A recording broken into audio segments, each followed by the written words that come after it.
दोस्तों नए और एक वीडियो पे स्वागत है। इस वीडियो में जानेंगे कुछ कंप्यूटर से रिलेटेड कुछ महत्वपूर्ण जीके प्रश्न और इसके जवाब। तो चलिए वीडियो को शुरू करते हैं। सबसे पहले जानते हैं कंप्यूटर के आविष्कारक कौन थे। तो इस प्रश्न का जवाब option A B C D में दिया गया है। तो इस प्रश्न का सही जवाब निकल कर आते हैं option number C, Charles Babbage. Charles Babbage जो कंप्यूटर के आविष्कारक थे। तो आगे बढ़ते हैं नेक्स्ट प्रश्न यानी कि दूसरी प्रश्न, सबसे पहला कंप्यूटर का नाम क्या था। तो इस प्रश्न का भी जवाब option A B C D में दिया गया है। तो इस प्रश्न का सही जवाब निकल कर आते हैं option number B, ENIAC. ENIAC सबसे पहला कंप्यूटर का नाम था। तो आगे बढ़ते हैं नेक्स्ट प्रश्न, प्रश्न नंबर 3, कंप्यूटर का हिंदी नाम क्या है। तो इस प्रश्न का भी जवाब option A B C D में दिया गया है। तो इस प्रश्न का सही जवाब निकल कर आते हैं ऑप्शन नंबर बी, संगणक। कंप्यूटर को हिंदी में संगणक कहते हैं। आगे बढ़ते नेक्स्ट प्रश्न, कंप्यूटर साक्षरता दिवस कब मनाया जाता है। तो इस प्रश्न का भी जवाब option A B C D में दिया गया है। तो इस प्रश्न का सही जवाब निकल कर आते हैं ऑप्शन नंबर डी, 2 दिसंबर यानी कि 2 दिसंबर कंप्यूटर साक्षरता दिवस मनाया जाता है। तो आगे बढ़ते हैं नेक्स्ट प्रश्न यानी कि 5वां प्रश्न, सीपीयू का पूर्ण रूप क्या है। तो इस प्रश्न का भी जवाब option A B C D में दिया गया है। तो इस प्रश्न का सही जवाब निकल कर आते हैं option number A, central processing unit यानी कि सीपीयू का फुल फॉर्म हो गया, पूर्ण रूप हो गया सेंट्रल प्रोसेसिंग यूनिट। तो आगे बढ़ते हैं नेक्स्ट प्रश्न यानी कि 6ठा प्रश्न, इनमें से कौन सर्च इंजन नहीं है। तो नीचे दिए गए 4 ऑप्शन में कौन सा सर्च इंजन नहीं है। इस प्रश्न का सही जवाब है ऑप्शन डी, वोल्फ्रेम अल्फा। ये जो सर्च इंजन नहीं है, जैसे कि गूगल, याहू, बैडू, ये सभी सर्च इंजन है, लेकिन ऑप्शन डी वाला सर्च इंजन नहीं है। तो आगे बढ़ते हैं नेक्स्ट प्रश्न यानी कि 7वां प्रश्न, 1 किलो बाइट यानी कि 1 KB में कितने बाइट के बराबर होते हैं। तो इस प्रश्न का भी जवाब option A B C D में दिया गया है। तो इस प्रश्न का सही जवाब है ऑप्शन ए, 1024 बाइट यानी कि 1024 बाइट में 1 KB होते हैं यानी कि 1 किलो बाइट होते हैं। तो आगे बढ़ते हैं नेक्स्ट प्रश्न, 1 मेगाबाइट यानी कि 1 MB में कितने बाइट के बराबर होते हैं। तो इस प्रश्न का भी जवाब option A B C D में दिया गया है। तो इस प्रश्न का भी सही जवाब निकल कर आती है ऑप्शन ए, 1024 KB यानी कि 1024 KB किलोबाइट 1 MB में होते, 1 MB के बराबर होते हैं। तो नेक्स्ट जानते हैं 1 गीगाबाइट यानी कि 1 GB कितने बाइट के बराबर होते हैं। 1 GB में कितने बाइट के बराबर होते हैं। इसका सही जवाब है ऑप्शन बी, 1024 MB यानी कि 1024 मेगाबाइट के बराबर 1 GB होते हैं। तो आगे बढ़ते हैं नेक्स्ट प्रश्न यानी कि 9वां प्रश्न, 1 TB यानी 1 TB कितने बाइट के बराबर होते हैं।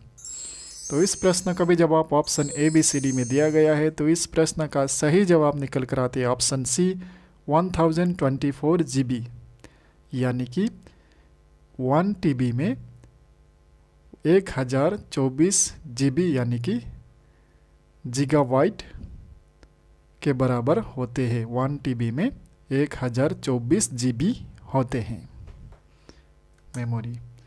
तो आगे बढ़ते हैं नेक्स्ट प्रश्न यानी कि 11वां प्रश्न, गणना और तुलना के लिए कंप्यूटर के किस भाग का प्रयोग किया जाता है। गणना और तुलना के लिए इस प्रश्न का सही जवाब निकल कर आते हैं ऑप्शन नंबर सी, ALU यानी कि अरिथमेटिक लॉजिक यूनिट जो CPU का है वो गणना और तुलना के लिए प्रयोग किया जाता है। तो जानते हैं नेक्स्ट प्रश्न यानी कि 12वां प्रश्न, CPU में कंट्रोल, मेमोरी और तीसरी कौन सा यूनिट होता है। सीपीयू में 3 मुख्य भाग होते हैं, कंट्रोल, मेमोरी और तीसरी भाग हो गया। इसका सही जवाब है option D, arithmetic logic unit, यानी कि ALU शॉर्ट में कहते हैं। तो आगे बढ़ते हैं नेक्स्ट प्रश्न, सीपीयू के ALU में होते हैं। तो इस प्रश्न का सही जवाब है ऑप्शन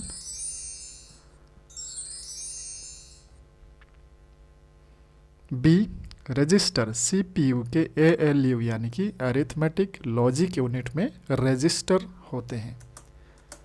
तो नेक्स्ट प्रश्न जानते हैं, कंप्यूटर द्वारा प्रोड्यूस किया गया परिणाम है। तो इस प्रश्न का भी जवाब ऑप्शन ABCD में दिया गया है। तो इस प्रश्न का सही जवाब निकल कर आते हैं ऑप्शन नंबर सी, आउटपुट। जो कंप्यूटर द्वारा प्रोड्यूस किया गया परिणाम यानी कि रिजल्ट को क्या कहते हैं, आउटपुट कहते हैं। जानते हैं नेक्स्ट प्रश्न, इनपुट का आउटपुट में रूपांतरण किसके द्वारा किया जाता है। जो इनपुट को आउटपुट में रूपांतरण करते हैं वो किसके द्वारा किया जाता है। तो इस प्रश्न का सही जवाब निकल कर आते हैं ऑप्शन सी, CPU द्वारा, यानी कि CPU द्वारा इनपुट को आउटपुट में रूपांतर किया जाता है। तो आगे बढ़ते हैं नेक्स्ट प्रश्न, यानी कि 16वां प्रश्न, प्रथम गणना यंत्र है। तो इस प्रश्न का भी जवाब ऑप्शन ABCD में दिया गया है। तो इसका सही जवाब निकल कर आते हैं ऑप्शन नंबर डी, अबेकास। अबेकास जो प्रथम गणना यंत्र है। तो आगे बढ़ते हैं नेक्स्ट प्रश्न, 17वां प्रश्न, किसने प्रथम मैकेनिकल कैलकुलेटर का निर्माण किया था। इस प्रश्न का भी जवाब ऑप्शन ABCD में दिया गया है। तो इस प्रश्न का सही जवाब निकल कर आते हैं option number B, Blaise Pascal ने प्रथम मैकेनिकल कैलकुलेटर का आविष्कार किया था।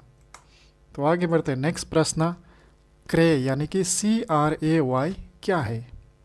तो इस प्रश्न का भी जवाब ऑप्शन ABCD में दिया गया है। तो इस प्रश्न का सही जवाब निकल कर आते हैं option number D, super computer, यानी कि क्रे हो गया, CRAY हो गया सुपर कंप्यूटर। तो आगे बढ़ते हैं नेक्स्ट प्रश्न, विश्व का सबसे पहला सुपर कंप्यूटर कब बना था। इस प्रश्न का भी जवाब ऑप्शन ABCD में दिया गया है। तो इस प्रश्न का सही जवाब निकल कर आते हैं ऑप्शन नंबर सी, 1976 में विश्व का सबसे पहला सुपर कंप्यूटर बना था। नेक्स्ट प्रश्न, यानी कि अंतिम प्रश्न, भारत में निर्मित प्रथम कंप्यूटर का क्या नाम था। तो इस प्रश्न का भी जवाब ऑप्शन ABCD में दिया गया है। तो इस प्रश्न का सही जवाब निकल कर आते हैं ऑप्शन नंबर बी, सिद्धार्थ। जो भारत में निर्मित प्रथम कंप्यूटर का नाम था सिद्धार्थ। तो इस वीडियो में इतना ही है। तो वीडियो को कैसा लगा, अगर वीडियो को अच्छा लगे तो लाइक, शेयर, कमेंट और चैनल पर नए हैं तो सब्सक्राइब करना भी ना भूलें, ताकि कंप्यूटर रिलेटेड वीडियो आप तक पहुंचने में देर ना हो। Thank you.